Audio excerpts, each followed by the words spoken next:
Hello. In this episode of Airs for Architecture, I speak with architect, writer and teacher Charles Holland, principal of Charles Holland Architects and professor of architecture at the University for the Creative Arts, about his very recent book, How to Enjoy Architecture, a Guide for Everyone, published by Yale University Press. A is for Architecture, a podcast about architecture, buildings, urban culture and space. Hello and welcome to another episode of Airs for Architecture. I'm delighted to be talking today again to Charles Holland. Charles, would you introduce yourself? And maybe we can get talking straight away about your new book that you've just published with Yale. Beautiful thing, beautifully written. How to Enjoy Architecture, a Guide for Everyone. But yeah, Charles, you first. Hi, Ambrose. Thank you very much for having me on a second time, actually. I feel very privileged to do that. My name's Charles Holland. I'm an architect. I run a practice called Charles Holland Architects, and formerly was the director of a practice called FAT. I'm also a teacher. I'm a professor at the University for the Creative Arts in Canterbury, and I do some teaching at various other places, and I write, although this is my first book and by far the biggest piece of writing I've done so far. Okay, well, there you go. That's very honest. It's a beautiful piece of work. I'm interested in why you wrote it, I suppose. And perhaps there's something in your background as a designer architect with FAT and with Charles Holland, with your own practice in there. But what motivated this thing? Well, I was asked, actually, which is pleasant. Yale University Press got in touch with me and asked me if I'd like to write a book about architecture, and the brief was for a general interest readership book, so a book that was not primarily addressed at architects, although it is to some extent, but also addressed to the kind of wider public. And the book would be, in some way, a kind of introduction to the subject, but also one written very much from my point of view, I guess. I was lucky enough to be invited to write a book which was a reflection, I suppose, of what I'm really interested in architecture and hence what I enjoy about architecture. How did they know that you would be the right person? I guess that's the question, because they must have had some impression, Yale must have had some impression that the way that you would tell this story would be one that had broader public appeal. They wouldn't come to me and ask this, and they wouldn't come to a lot of scholars and architects. I think they were in the process of commissioning a small number of books about architecture, not all of them of this nature. This is particular, but they're obviously looking to kind of expand a number of books that are publishing on architecture. I think I'd been recommended by a couple of people as someone who might be able to write about architecture in a perhaps a more general sense, and write with a view to talking to people who weren't necessarily specialists or architects. And then, I thought about that for a while, and I worked on it for a little while, and I came back to them with some ideas which eventually got taken forward. So I think I was lucky enough to be suggested, and then there was a thing, I think, that I write quite a lot about architecture, and I wrote a blog for quite a long time, and I suppose the blog was written not necessarily for other architects, and talked about things that weren't necessarily architecture. It talks about design in quite a wide sense. So I've done that, and then also actually I'd developed my Instagram feed into something that was a very short form kind of description of bits of architecture that I was looking at and ones that I took interest in. So I'd sort of mostly stuff that's just in my day-to-day life. So fairly geographically close to where I live and work. But if I went away or went on a holiday or whatever, I'd take photos. And it started off as taking photos, but the descriptions of the photographs started to get longer and more involved and a bit more kind of more generally descriptive about architecture. And I think that helped me to sort of start developing a way to sort of have a vocabulary to talk about buildings, and quite different buildings. But also I think had come to their notice in some way, and they thought that a really expanded version of that might work as a book. That's a very interesting phrase, because I think perhaps one would be surprised. People would be surprised to think that someone with as strong a kind of design identity as you have and maybe this is the mistake, but someone who seems to have a very strong design identity would need and well be in a position to develop, as you put it, a vocabulary to talk about buildings. I mean, one assumes that I guess people employ architects because they assume that is true, but you seem to be suggesting that it's through the, I guess, fairly incidental encounter with built environment every day that you actually start making discerning decisions. Yeah, I mean, for me, writing about architecture and reading about architecture has always been very fundamentally part of my interest in it. I always loved architectural theory and architectural history, and throughout my education and afterwards, I've been very drawn to people who write about architecture,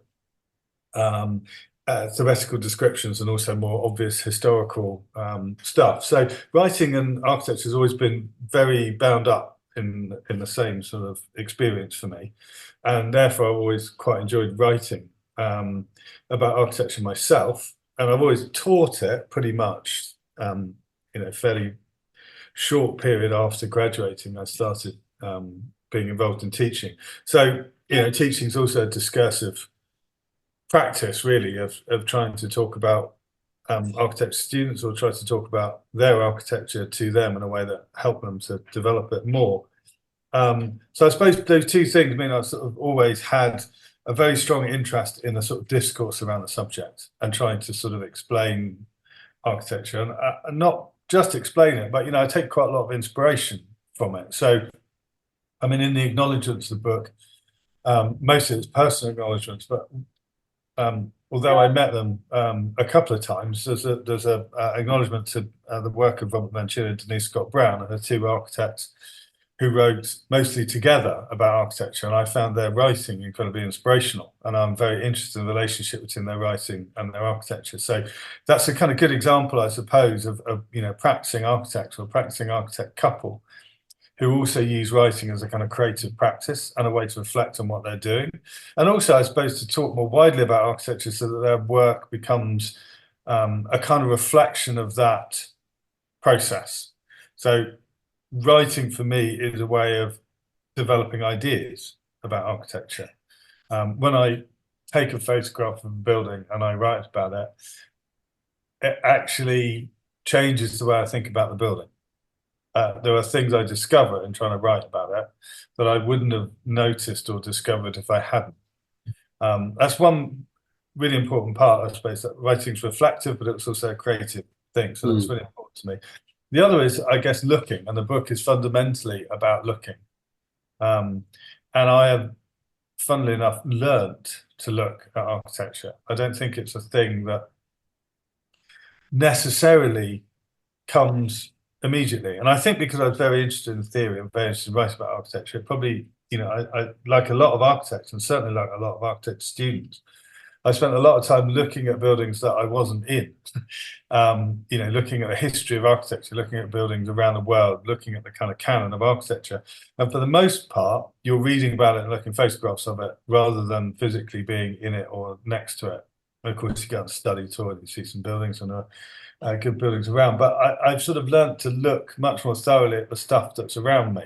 And I wanted to share a bit of that, I suppose, that sense of like intrigue of looking at buildings and trying to work out why they are like they are and how they fit into the place. And I don't necessarily mean that in the planning sense of fitting in. I mean, why are they like that and why are they there? So I wanted the book to be very much about a kind of almost sort of physical experience of architecture, that you're in it or you're next to it and you're really trying to sort of look at it in a very deep way. It's a kind of informed, profound looking. You mentioned Denise Scott Brown, who again, and Robert Venturi, and that, like you, I'm hugely inspired by them. And there's something, this subtitle to your book, which I think is in a way more challenging than the title itself. This idea of a guide for everyone, something populist about this, which is a challenge these days. I don't know if it should be, but it is. And it seems to me to relate back to your own body of work, which has your design work, which from where I'm sat, seems to be about engaging with popular culture and utilising it in that Lee Scott Brown kind of way, utilising it to communicate and to understand wider social and cultural truths, I suppose? Yes, I think that's really important. So the choice of words for the title is quite um, important too. So it's called How to Enjoy Architecture, because it could have been called, I suppose, How to Read Architecture or How to Understand Architecture. I wanted to avoid it sounding sort of either scholarly or preachy or teacherly in those senses. Like, I wanted to avoid a sense of telling people what to like. And I wanted to avoid a sense that it was telling people a kind of conventional history of architecture that might lead them to know what to like. Though the book is neither of those things. It's not a history of architecture, and it's definitely not a kind of polemic to say this is the kind of architecture you should like, or this is the kind of architecture we should be making tomorrow. The stuff that we should be aiming for. It's mostly about buildings that exist already. It's about some buildings which are by famous architects, but about some that aren't. And it's about some aspects of what you could say the sort of everyday architecture that surrounds us. So it isn't, I'd say, completely non-canonical, but it definitely tries to open up architecture outside of a sort of standard linear history, which we're all of us architects and associated professionals are quite familiar with.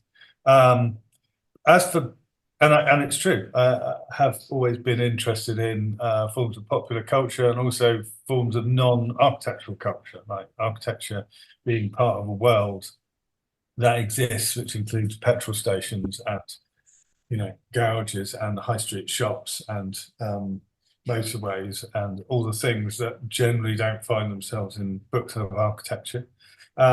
As to populist, well, in some ways, I think it's anti-populist, at least in the sense that populist is currently regarded as something that's very much aligned with a kind of culture war situation. So the book is actually the opposite of that, I think, in a way. It's a plea for more tolerance and pluralism and for less condemnation. So it tries to say there might be buildings that you don't like, but they might still be good. They might still be interesting. Just because they don't fit your taste, it doesn't mean that they should be condemned in some way. So it tries to sort of make a plea for more interest and less condemning of things, and less binary opposition. Anyone who goes on X, I suppose one has to call it, very familiar with, in the architectural milieu of that, often quite a lot of people who will post up a picture of a classical building, post up a picture of probably a brutalist building and go, what has happened to our ability to create great beauty? And then loads of people will go, yes, why do we make these disgusting modern buildings? Why can't we have lovely classical ones? And this incredibly reductive, binary, and seems to me completely unhelpful form of conversation. So I wanted to address that as well and make a case for stylistic pluralism. I really am not interested at all in trying to push a particular style of architecture. And I find the idea that some people like some architecture and hate others really bizarre. You'll find people who will campaign happily for to keep one kind of building and then go happily say another building should be demolished. So I've never really understood that level of partisanship. So I think the book is about enjoying in both those senses, enjoying in the sort of experiential sense and enjoying in a sense that things that you might not at first glance like may be more rewarding than first impression suggests. I come across those posts on Twitter, X, quite a bit, and I think I'm kind of interested in them because obviously they're accounts which propose classicism by and large, sometimes a bit of Gotho-classicism, but generally speaking, just classicism. And the response is always very interesting because I don't know what percentage, but a substantial proportion are agreeing and then a substantial portion are pushing back. I suppose their anxiety, that particular clique, and it's a weird one. I mean, basically they probably all live in modernist tower blocks themselves, but they've found a market and they're flogging it. But setting that aside, I guess what they're saying is that the contemporary city is the modern city, and actually they've lost. And so, like, everything that is built now is other than Poundbury, which is kind of super pomo and a few bits of vernacular. Actually, modernists or people who promote modernist design, criticizing people who promote classical design is the classic Ben Elton punching down, because all the power lies with the modernizers. All of it. Every single bit. There's no critical, cultural, meaningfully political movement towards traditionalism. And so I do find that kind of interesting. And so I try and understand what they're trying to get at, these people. They're not really getting at a culture war. What they're trying to say is give me some rules about what is nice. And modernism and postmodernism is rule free.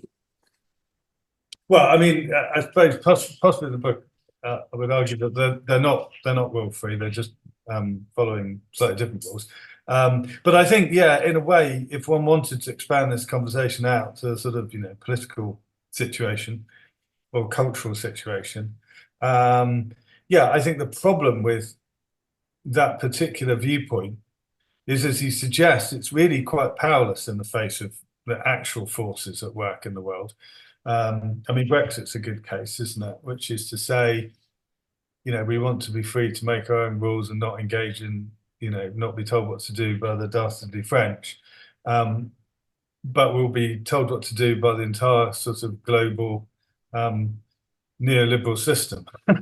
You can't escape, it sort of assumes that you can kind of opt out. And in a way, it's rather pathetic, I suppose, in its inability to recognize actually what's happening in the world and have any kind of agency to change that. So, what you often find in those conversations between so-called traditionalists on one hand and modernists on the other is they're not actually that far apart on lots of issues. They'll talk about walkable neighborhoods and talk about density and talk about low rise versus high rise, and characterization of architects as sort of lunatics hell-bent on inflicting sort of vast edifices and tearing down Paris is obviously clearly a kind of ridiculously antiquated view. And most architects practicing today would say, medium density kind of walkable neighborhoods with architecture that reflects some idea of kind of history as well as modernism is where they're sort of at. So the demonization seems anachronistic to me and actually covers, as you suggest, maybe not such a vast gulf as some people would like. And I guess this, to bring it back to the book, I suppose this is really about the idea of architecture as being part of a sort of identity politics of trying to look at architecture as something that's meant to reflect your own ideology, and if it doesn't, then it isn't sort of any good. And there's an attempt in this book to try to take architecture out of that conversation from any kind of end, in a way. That architecture is not simply a vehicle to reflect or explore particular social questions or political questions. It is itself too, and it is something that has its own qualities. I take pains at the beginning of the book to say that this isn't a political position. It's not a question of like saying, oh, well, why do you have to ruin a lovely building by talking about the politics behind it, in the same way that, for instance, the National Trust argument that why can't we go and enjoy a lovely Georgian house and have a cup of tea and not have to be beaten around the head with the history of colonialism? I'm not making the case that you shouldn't have to confront that history. I think that's intrinsic part of the architecture and why it's there. But I am making the case that one can talk about the buildings also without talking about that. One doesn't necessarily have to talk about that. It's not to deny its importance in the history of that building. It's to say there are other things happening with the architecture too.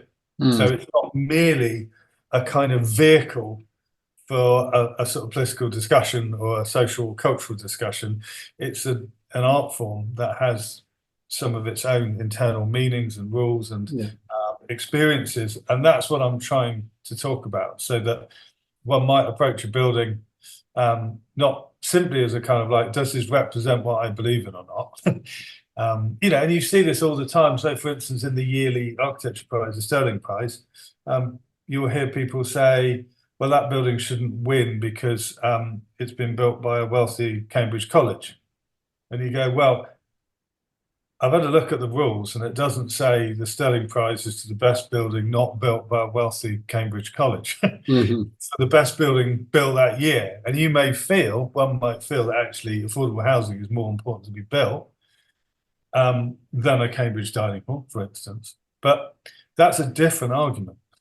That is not about the quality of the building or the skill of the architect or how profoundly it relates to its context.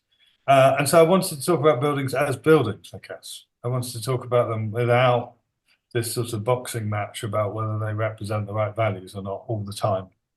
Yeah, I do get that. I mean, I sort of disagree with you with regards to Sterling Prize. I mean, if you spend more money doing architecture, you get better architecture, which is actually unfortunately, it's true.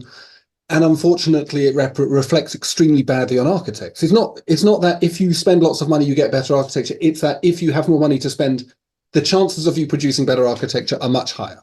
I mean, I don't think that's particularly radical. Well, I don't even know whether that's true. But even if it were, then you need another prize. Yeah. You can't make a prize for the best piece of architecture and then say, oh, actually, I've got another hidden rule here, which it has to be cheap as well. Yeah. Because no one ever said that. And that doesn't exist in any cultural prize whatsoever. No, it's true. So, I mean, of course, it's different. Architecture involves a lot of money and involves a lot of investment. And as I say in the book, it involves a lot of people, including people who have nothing to do with the commissioning of that building, which is sort of mostly us most of the time. So it has a hugely profound effect on our lives. We're in it, we're around it. We go on holiday to be in it in a different place. We go and we make trips to see buildings. It's profoundly bound up with everything that we do. It isn't mostly a matter of choice. And that is different to listening to a piece of music or looking at a piece of art, which is another reason to try and sort of talk about it in this way, I think, because it as I said at the beginning, I make a comparison between two buildings in Dover where I'm recording this podcast with you now. And there's two buildings on the seafront, and I talk about the difference between them. And one is a Regency Terrace, and one is a 1950s social housing block. And generally speaking, I think it's fair to say that a lot of people will, in Dover, like the Regency Terrace and dislike the 1950s social housing block. And really, I tried to get to the bottom of why that might be. And I think it's only partly to do with the physical differences between them, because actually the physical differences are not that substantial. They're not that difference in height. They're not that difference in length. They occupy a very similar sort of position in relation to the water and the town. So you start to think there must be some other reason why people are finding one more difficult than the other. And then that does become about ideological differences. It does become about an idea of, well, why is social housing scheme occupying such a kind of key point?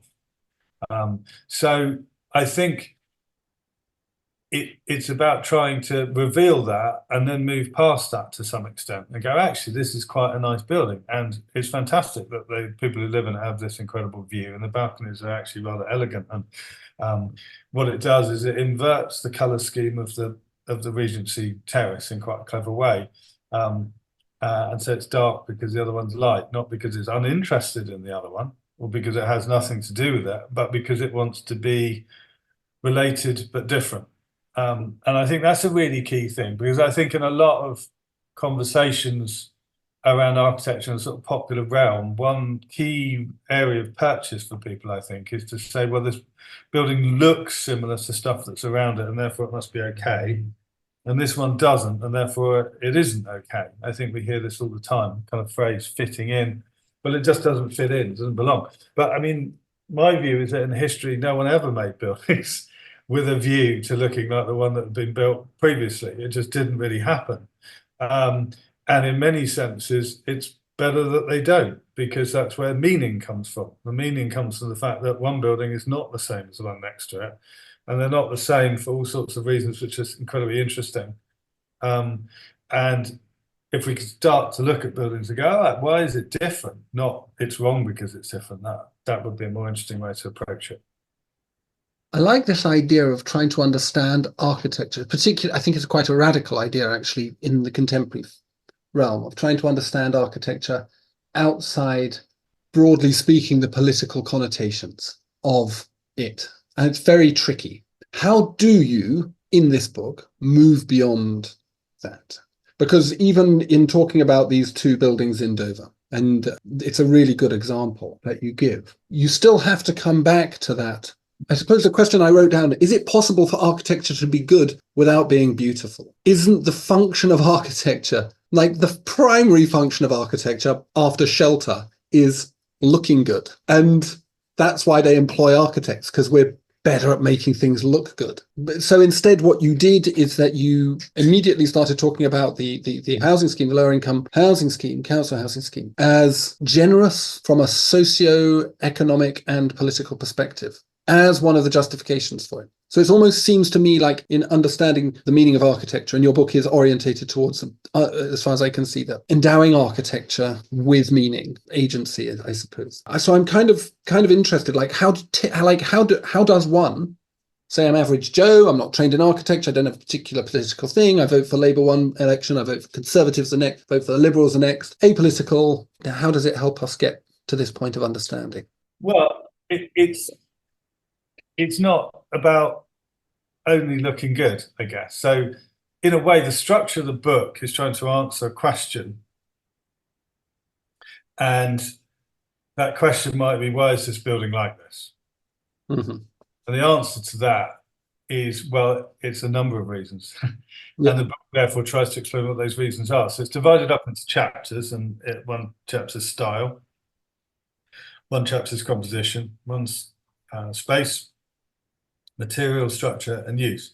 And in a sense, that's my attempt to answer that question. So I think if you sort of took all these fundamental elements of what's happening in a piece of architecture and looked at them, that might explain why it is like it is. So you can't really say it's like it is unless you understand, what it's intended to be used for or how it's used. That's not a functionalist argument so much as that is a factor in what has A, formed that building, and B, how it's experienced now.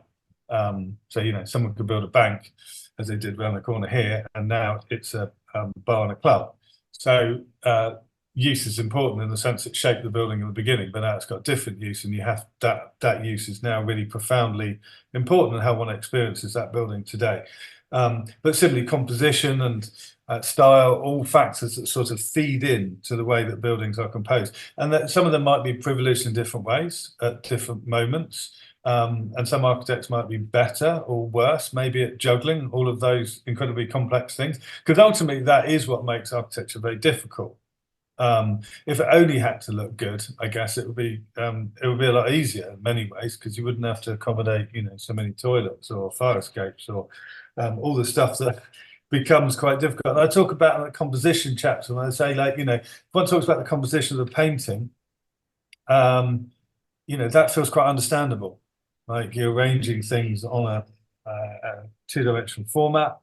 You're probably doing it according to all sorts of cultural and art, historical sort of theories bubbling around in your head. What kind of painting am I making, and how am I using the parts and stuff?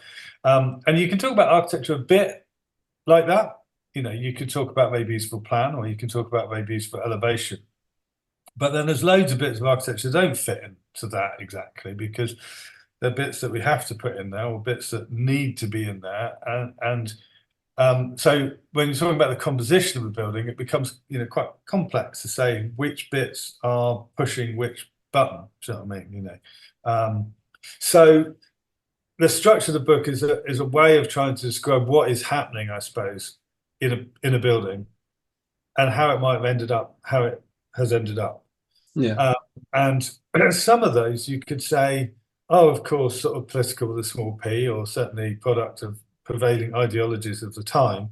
But they're also products of other things. They're products of the kind of aesthetic privileging of a moment, or the accessibility of certain materials, or kind of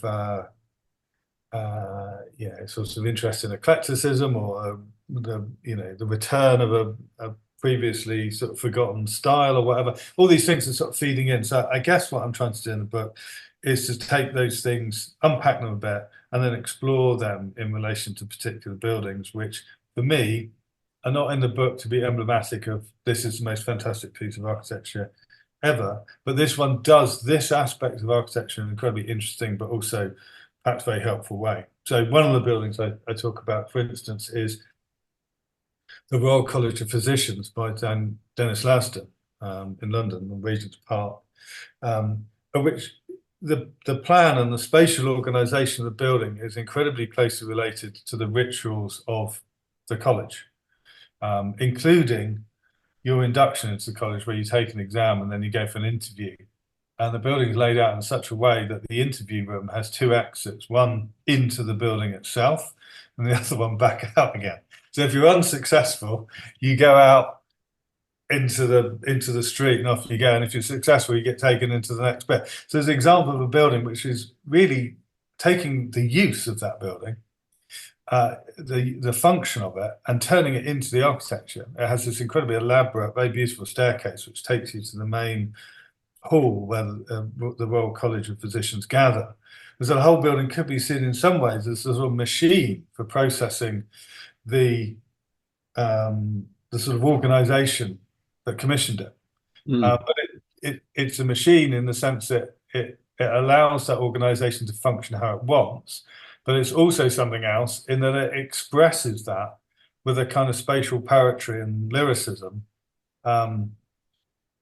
in how it's composed. So, that's a good example of sort of trying to relate a piece of architecture to, the kind of reason why it might be being commissioned, how it might work, why it might have been composed the way it has, which you might not necessarily get in one hit. You kind of, have to explore it to find that out.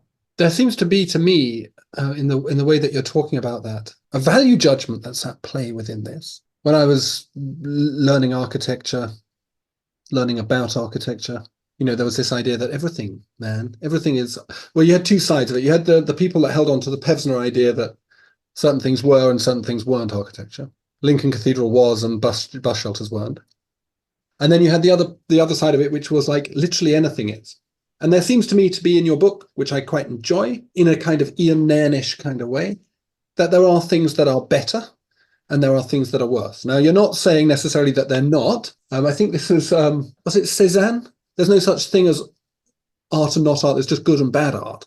It's a bit like there's no such thing as good architecture and not architecture. It's just good or bad architecture. Is there this idea? Because, your example just then of Lasdon, phenomenal design, which is weird that we can say it, but it's true. Well, I'm trying to think, is there anything I'm sort of rude about in the book? Do I actually say anything is bad? I'm not sure I do, not because I'm sort of, lily-livered in that way, but because I am talking pretty much exclusively about stuff I think is interesting. So I don't know whether there is a sort of bad value judgment. Do you like the Pompidou Centre? Yes. And it's interesting, actually, because the book got reviewed or discussed by Simon Haffer in the Telegraph, which is my first ever appearance in the Telegraph. Well done.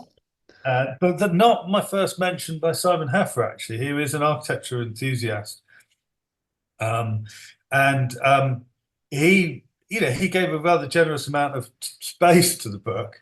But he did sort of, in a way, precisely what the book is arguing against, which is just to take the things he likes and the things he doesn't like and justify his position to them, about them. So he hates the Pompidou Centre, misses most of the points I make about it, and just uses it as a platform to say why he hates the Pompidou Centre, which is kind of missing the point, because in a way I do praise it in a sense. I praise it in the sense I think it is quite incredible and an amazing achievement it's an extraordinary object. It's utterly incredible thing.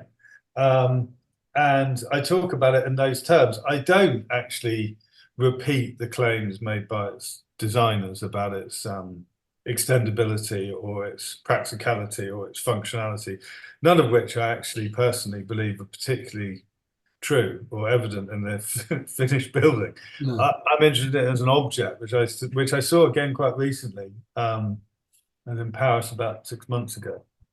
And I still thought it was an incredible building. And, actually, I think it's, within the incredible homogeneity of central Paris, its exceptionalism is entirely justified.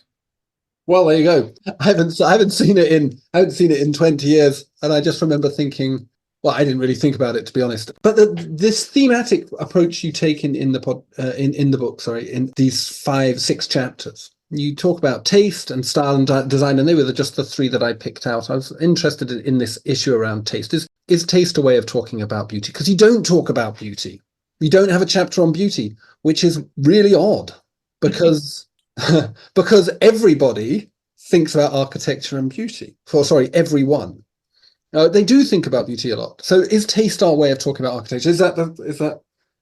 I don't know whether they talk about beauty. I mean, there's a thing called the Building Better, Building Beautiful Commission. So not us. People talk about it. Somebody must be talking about it. You're right, but for me, it isn't a way that I particularly approach architecture. Like I'm looking for beauty, and I think attempting a chapter on that would have. I can only imagine now as becoming a sort of deeply tedious sort of explanation about something to do with harmony or balance, or one of these things where people try to basically explain a kind of aesthetic consideration of stuff as if it has some eternal place in heaven. It's kind of some sort of endless series of platitudes, and the book is trying not to be about platitudes, really. I'm trying to talk about what I find interesting and fascinating and enjoyable about architecture. I'm not necessarily, as I say, claiming that the buildings I talk about are anything other than incredibly useful and interesting in relation to what I'm trying to talk about. So I'm not holding them up and going, these are the 25 best buildings in the world, or the Pompidou Centre is the best high-tech building in the world. It's not really about best-ofs. It's not about league tables. It's not about I love league table.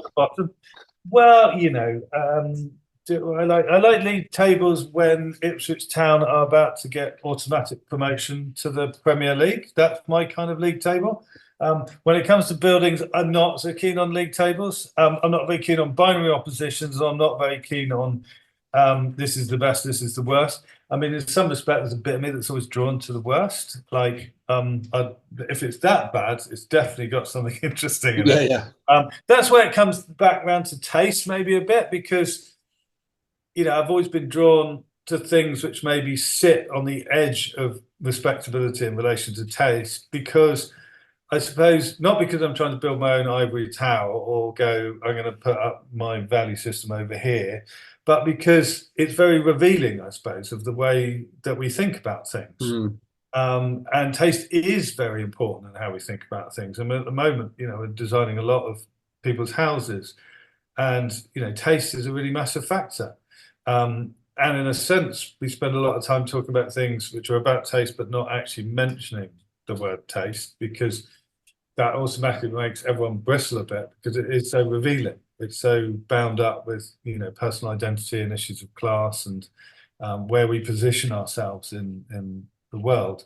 I'm kind of probably more interested in talking about taste than beauty, and I will describe things as sort of beautiful, but I'm not trying to necessarily define what that is exactly, because I feel probably ultimately that it's a movable feast. I mean, I love the Baroque. You mentioned the Baroque, and in a way, is the Baroque beautiful? I don't know. It's quite disturbing in lots of ways. It's disturbing if you're Palladian, and is Palladianism beautiful? Well, it is, but it's also maybe sometimes slightly dull. So where does that leave a striving for beauty? If you believe that beauty is like a sort of idea of proportion and harmony, best embodied in a sort of neo-Palladianism, the world would be incredibly dull if that was what it was made up of. I mean, the buildings of Palladio themselves are pretty amazing, and I talk about one, but it as a style, I don't believe has a claim on eternal beauty. And if that is a definition of beauty, then it isn't one that I particularly would subscribe to having that much more of. I'd rather have a few interesting ugly things chucked in. What, like Poundbury? Poundbury, Do you deal with yeah, Poundbury in the book? I don't think I talk about Poundbury, and I don't talk about Poundbury again because I feel like it's an incredibly well-trodden path, and it's an incredibly divisive subject. People come to it with very fixed views, Mm, and it seems to me quite hard to say anything new or interesting about it because of mm, that. I have been to Poundbury, and I found it both more bizarre and less offensive than I had expected to. But when I tweeted some photos of it, the reactions were almost universally condemning of it. Almost everybody replied by going, "God, I hate Poundbury," and that is interesting because the reaction again, a bit like the inverse of the social housing block on the front of Dover. The dislike of Poundbury is for what it represents, probably a lot more than what it actually is in physical terms. Because what it is in physical terms is like, again, we're back to walkable neighborhoods and trying to deal with too much traffic and not allowing cars to dominate roads and things not being particularly oppressively high all the time, and some buildings being a bit more important than others and making a mhm. kind of streetscape and a hierarchy. And all those things, it's quite hard to find people who disagree with that stuff. So really then it becomes about the fact that you don't like columns, or you do, which doesn't seem to me to be a fascinating area of disagreement. I like columns, but I don't think everything needs to have one. I want to go to this idea of design that you've mentioned. Perhaps skip over, and you say later on in the book, how do architects design spaces? Which is kind of an ultimate question, because I think it's a mystery to the general population who sit there and are subject to it, but more often not subject to not it, in the form of unplanned, unmediated, undesigned spaces that are rolled out across the North Kent countryside. For example, Levittown, but without even the charm of Levittown, without even the excuse of being old. And so, yeah, this issue around how these designs come about, I think, is for me one of the great things, one of the most interesting things in this book. Do you come to some sort of understanding? Do you help express some sort of understanding about the operation of architects in producing this meaningful set of spaces, or this meaningful set of cities, or I think so, without perhaps positioning the book precisely as something which is about what architects do. Mm, I do talk about that a bit, but I didn't want the sort of voice of the book to necessarily be an architect explaining what they do. why? Because I wanted to talk about, it's a good question. I wanted to talk about architecture more generally, I suppose, and therefore I do talk a bit about my own process of design a bit. And I probably talk about it the most in the space chapter, Mm. which is interesting. The chapter that Simon Heffer, in his previously mentioned Telegraph article, referred to as pretentious claptrap, which I've obviously taken as a huge badge of pride. Because it is a pretty knotty topic, and I think it's probably the most knotty chapter in the book.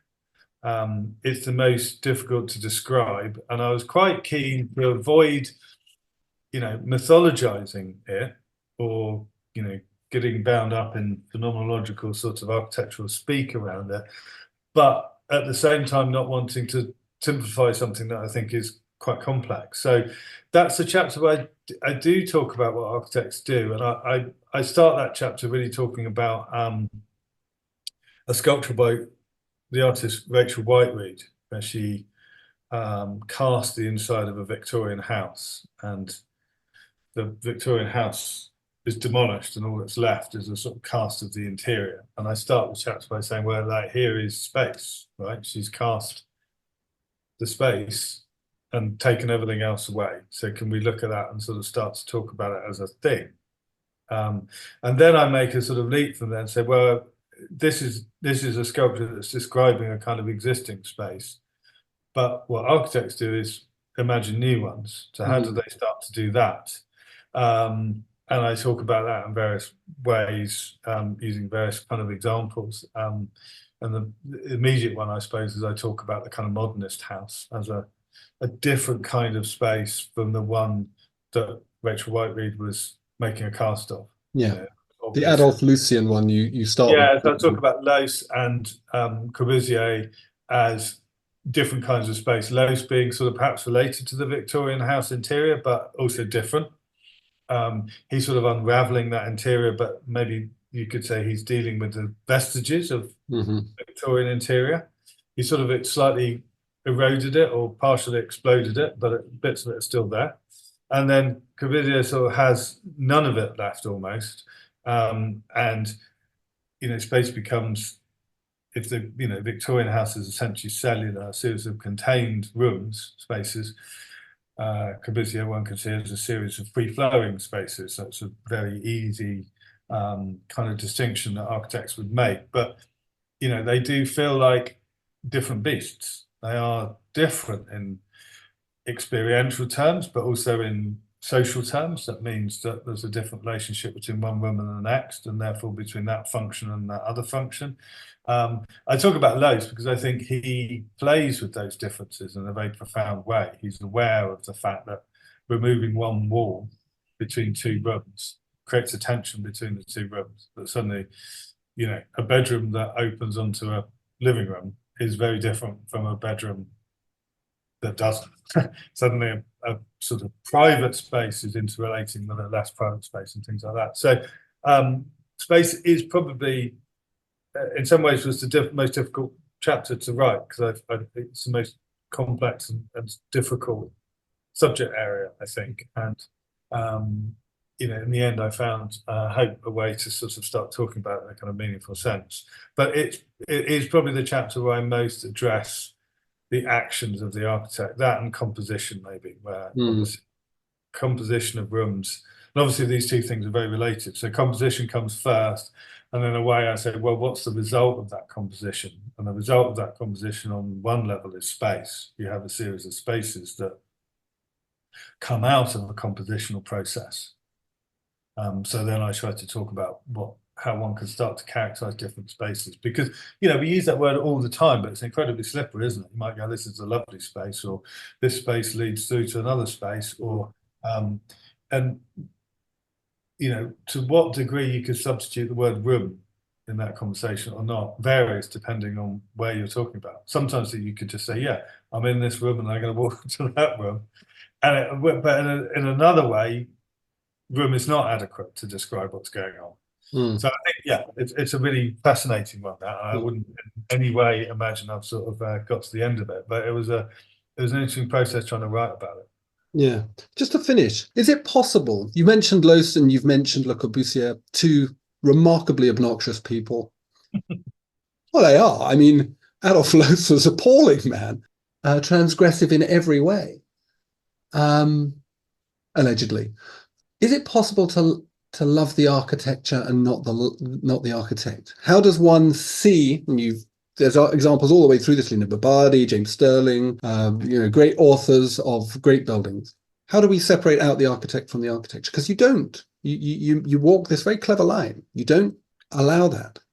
As you said, I mean, it's not only about really obnoxious men. There are possibly some obnoxious women there as well. I don't know.